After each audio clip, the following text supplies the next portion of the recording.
வருகின்றான். நேற்றைய தினம் அந்த சூரபத்மன்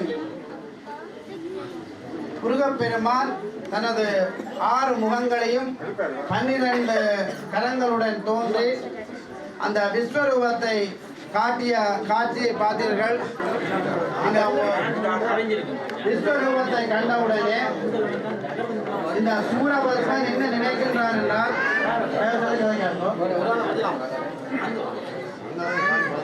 அந்த ஆர்வ கடவுளை விழுந்து வணங்க வேண்டும், சென்னியை தொழுதிட வேண்டும், அவருடைய பாதங்களை கட்டிப்பிடித்து அழ வேண்டும். இவ்வாறு தனக்குள்ளே நினைத்து புலம்புகின்றார். அது மட்டுமல்ல, தான் செய்த பாவங்கள் அனைத்தும் சண்முகம் கதைக்காதீங்க. தான் முருகனுடைய சிவபெருமான் ரூபத்திலே வந்திருக்கிறார் இந்த முருகப்பெருமான். ஆகவே நான் போரை விட வேண்டும் என்றெல்லாம் மனதுக்குள்ளே நினைக்கின்றான். ஆனால் அவனுடைய மான உணர்வு தடுக்குது. அதாவது தன்மான உணர்வு. அதாவது என்னென்னா, நான் போராட என்று வந்து விட்டேன், இனி நான் புறமுதுகு காட்டக்கூடாது என்று நினைத்து என்ன செய்கின்றான் என்றால், போய் மந்திர ஆலோசனை நடக்கும்.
தாரகாசுரன், மூத்தவனாக இருக்கக்கூடியவன் சூரபத்மன். இந்த மூவரும் யார்? இவர்கள் காசியப முனிவருக்கும் மாயைக்கும் பிறந்தவர்கள் தான் இந்த சூரபத்மர்கள். அதாவது இந்த சூரபத்மர்களுடைய வம்சம் பெண் வம்சமாக வந்து கொண்டிருந்தது. அந்த நேரத்திலே தான் அவர்கள் எங்களுடைய சந்ததி நன்றாக வர வேண்டும் என்றால் இப்பொழுதோ சிம்மாசனம் தரும் காட்சி நடைபெறும்.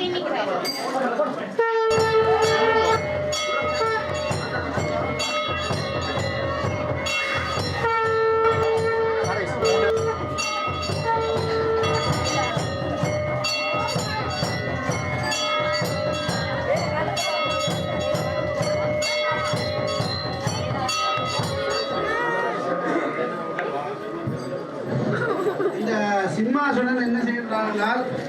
அங்கே அவன் ஒரு சிறந்த வீரன், சிறந்த அறிவாளியும் கூட.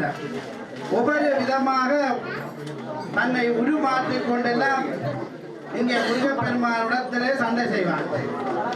முருகப்பெருமான் கைகளை வெட்டி விடுகின்றார், ஆனால் அவனுக்கு கைகள் முளைக்கின்றது. கால்களை வெட்டுகின்றார், கால்கள் முளைக்கின்றது. அவன் தேவர்களை எல்லாம் என்ன செய்கின்றார்கள்? வருகின்ற பொழுது அந்த தேவர்களை எல்லாம் அப்படியே இரண்டு பக்கங்களும் ரெண்டு கைகளினாலும் அப்படியே தூக்கி எறிந்து கொண்டு வருகின்றார். அந்த தேவர்கள் எல்லாரும் என்ன செய்கிறார்கள் என்றால், பண்ணினார் கினியாய் ஓலம் என்று சொல்லி அந்த பாடலை பாடிக்கொண்டு முருகப்பெருமானிடத்தில் அடைக்கலம் அடைக்கலம் என்று சொல்லி ஓடுகிறார்கள். அவன் ஒரு கட்டத்திலே எல்லா தேவர்களையும் அப்படியே பிடித்து பிடுங்கி விடுகின்றான். அவ்வளவு வீரம் மிக்கவன் அந்த சிம்ஹாசுரன்.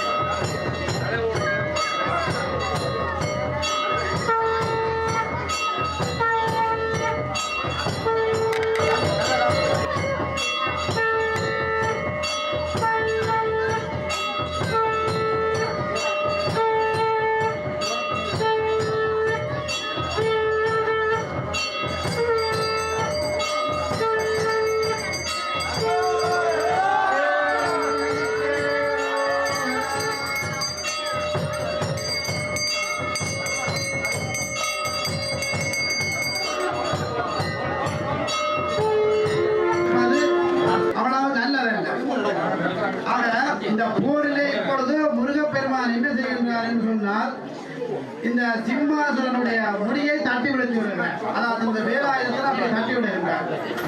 அந்த சூரபத்மன் அதாவது சிம்மாசுரன் அவமானத்தின் மிகுதியினால் அப்படியே மீண்டும் அந்த போரை விட்டு சென்று விடுகிறார். இப்போ நீங்கள் பார்த்தீர்களானால் இங்கே இந்த சூரனை காவை கொண்டு வாரவர்களை பார்த்தீர்களானால் அவர்களை தொட்டால் வழுக்குது.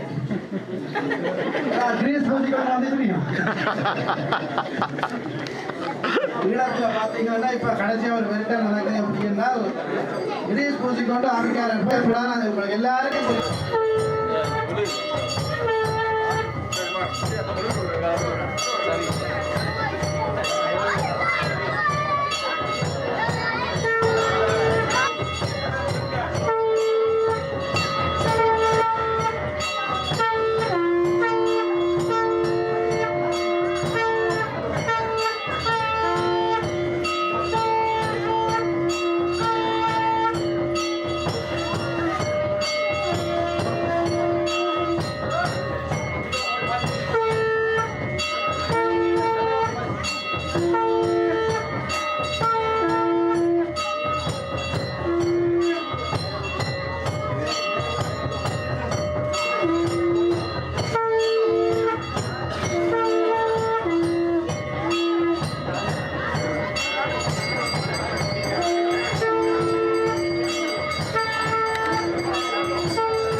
அழிக்கவில்லை. அந்த சூரபத்மனை முருகப்பெருமான் தனக்குள்ளே ஆட்கொள்ளுகின்றார். ஆக இந்த முருகப்பெருமான் என்ன செய்கின்றார் என்று சொன்னால், அவர் நினைத்திருந்தால் ஒரு நொடியிலே இவர்களை அழைத்திருக்கலாம். ஆனால் இந்த சூரபத்மனுடைய பெருமையை உலகம் அறிய வேண்டும். உண்மையிலே அவர் ஒரு மிக சிறந்த வீரன்.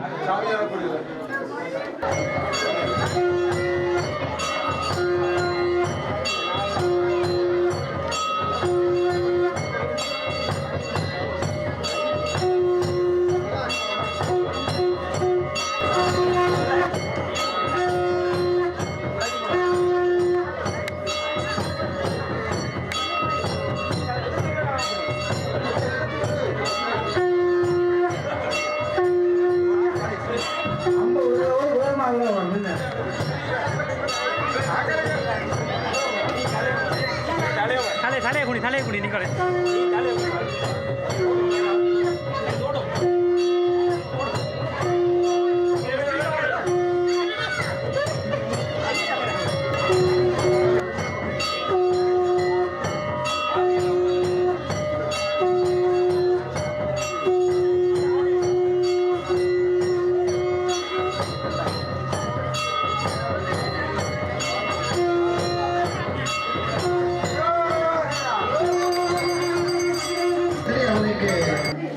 போராட முடியவில்லை முருகனிடத்திலே. ஆனால் இந்த தன்மான உணர்வின் மீது தான் இப்ப அவன் போராடி கொண்டிருக்கின்றான்.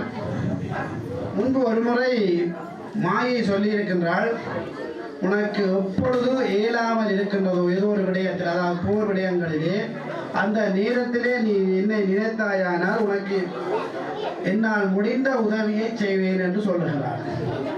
அப்பொழுது இப்ப அந்த நிலையிலே சூரபத்மன் இருக்கின்றான். அவன் நினைக்கின்றான், அந்த நேரத்திலே இப்பொழுது முருகப்பெருமானோடு போராடி என்னால் முடியவில்லை. தனது தாயை நினைக்க தாய் அங்கே தோன்றுகின்றான். தோன்றி கேட்கின்றான், நான் முருகப்பெருமானை அழித்தே ஆக வேண்டும்.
Come on.